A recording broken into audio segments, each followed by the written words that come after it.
Okay, this is Alec. We've been working with him for a little over 6 months now, and this is the first time that he's consistently deadlifted.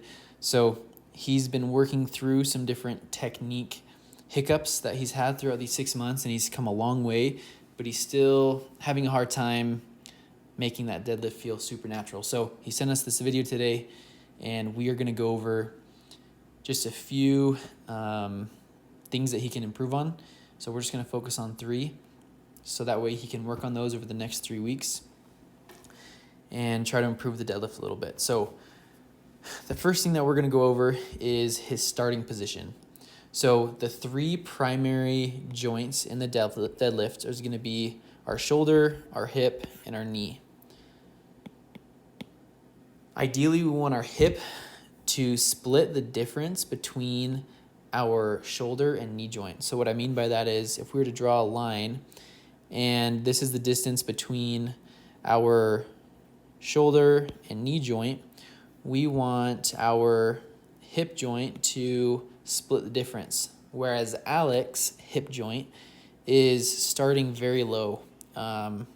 It's not quite to parallel or at that same distance as the knee, but it's pretty close.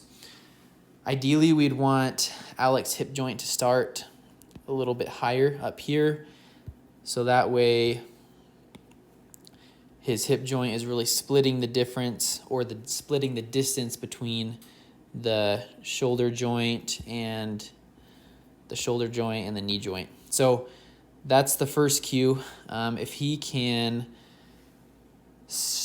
improve that starting position by getting those hips a little bit higher, what he'll be able to do is truly make this a hinge movement.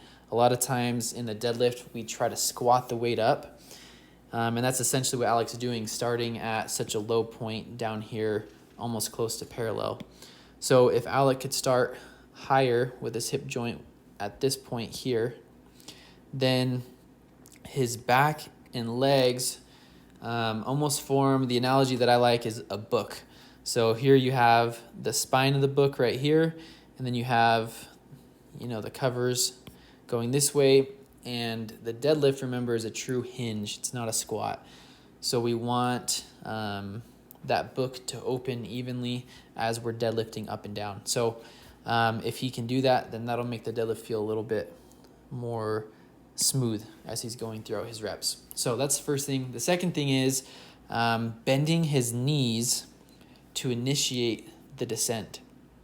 So as we watch here at his knee joint, you can barely see it through the little plate gap, but watch the first thing that initiates his descension as he goes down is he bends that knee forward. So I don't know if you can see that right there. Look through right there. You can see him just bending that knee, and when that knee's bent, he's still maintaining a very upright torso, and that's, again, turning the deadlift into a squat. So what we want to do is to initiate the deadlift as we're going down, or as we start going into that eccentric portion, is we want to really get the hips back, and that's where the deadlift becomes a true hinge. We're hinging on this hip joint. And if he can do that, then that'll make everything a lot smoother instead of turning it into a squat with the bar in your hands. So that's the second thing.